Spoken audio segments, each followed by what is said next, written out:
Very good. Today I wanted to cover very briefly the walking for Jiang style Bagua. There's basically just two types of walking. There's what I call the standard walk, and then there's the mud step. But we'll start with the standard walk.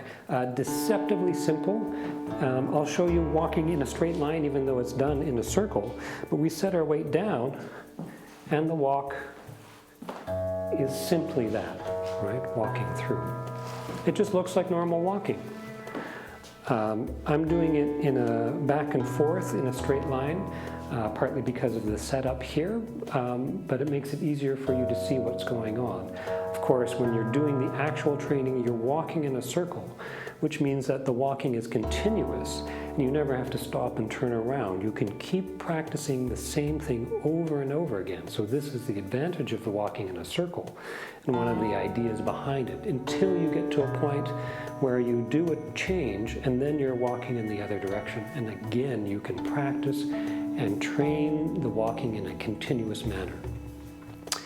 What looks like just normal walking is something where the key thing is not worrying about the stepping with the heel or toe, just allowing the step to come through, but to set the weight down and to relax the hip. So those are the two essential and crucial things. So instead of walking like this, where we're walking, we haven't set our center of gravity down, and there's just a small variation in terms of the center of gravity going up and down. What we do instead is we set our weight down a little bit, set the weight back, and then each time we take a step, we have to relax the hip and allow the weight to roll through that center. Very similar actually to training that's done often in Chen style Tai Chi.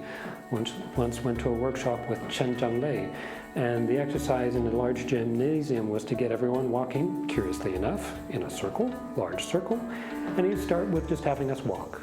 And then gradually he would have us pick up the speed until we were going at a very brisk walk. We weren't running because there was always a foot on the ground, but trying to go at quite a fast, brisk clip. If you weren't paying attention to what he was doing, then you would miss the point, because it just looked like you were walking and almost getting into a run. When really what you want to be doing is figuring out how to relax into the hip and have a smooth, fluid movement through that. So most of the Jiang style walking has exactly the same training. I'm just placing my hands behind my back so it's easier to see. And so we're just walking through, but focusing on keeping the hips relaxed and having that fluid movement go through. That is the essence of the Jiang style walking, the standard walk. There is also the mud step, like all of the Bagua styles. When I'm teaching it, I often break it into two stages. First stage, we focus on, from our weight set back, we focus on the extension of the leg and also the extension of the foot. So the foot stays parallel to the ground as we reach forward. So instead of the foot coming through here, which would be more of the standard walk, we want to have the foot glide over the surface, parallel to the surface of the floor, and so we extend the toe as we straighten our leg. Then we put our foot down and do the same thing on the other side.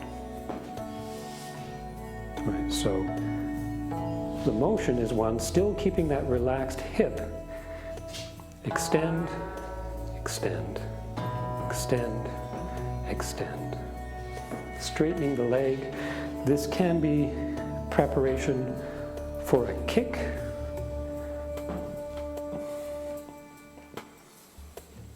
or simply it ends up being a preparation of having this front of the shin nice and solid and the ankle nice and solid when we get into the second version of the stepping. If you do this, as I was mentioning before, with the regular walk, the weight is still set back a little bit. And if we do this motion in a slow manner without any speed, so slowing it down from what we were doing before, then you realize that there is also, from this front leg, a pull forward. Pull forward. Extend, pull, extend, pull, extend, pull. So this intermediary, this lead up to the mud walking itself, has that extension and that pull. All the while keeping the hip relaxed, the weight set down, and the center of gravity nice and stable.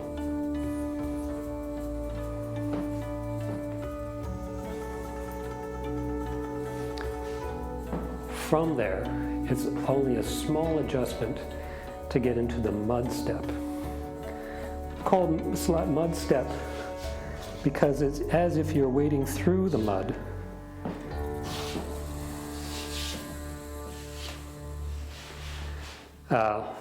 Meaning, actually it's worth considering, imagining as if you're wading through the mud, having things attached to your legs that you're pulling through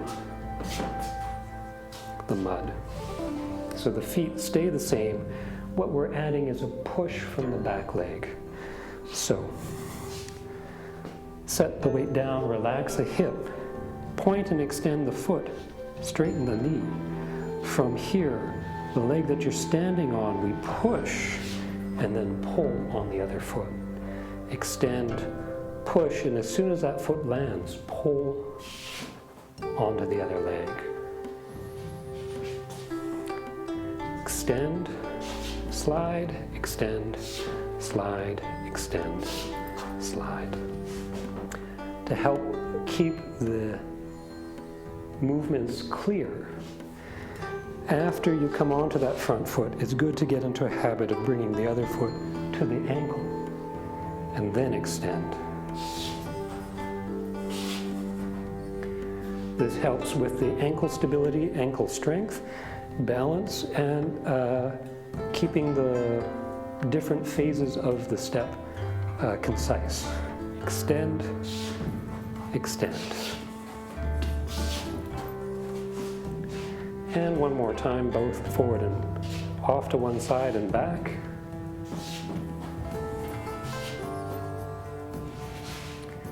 And the other way.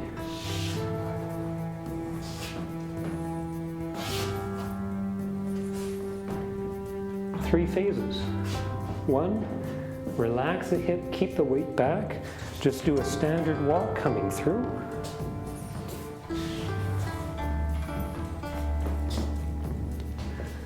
Second phase, first phase, make sure it's not too slow. Second phase, focus, it can slow down. Focus on the extension, the pull.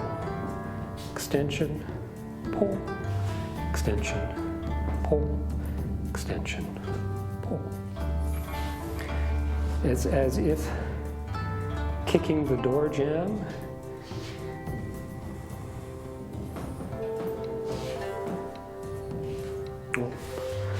I'm already sliding a little bit.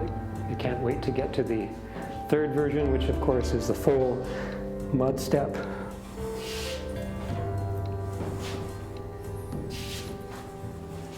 Coming back.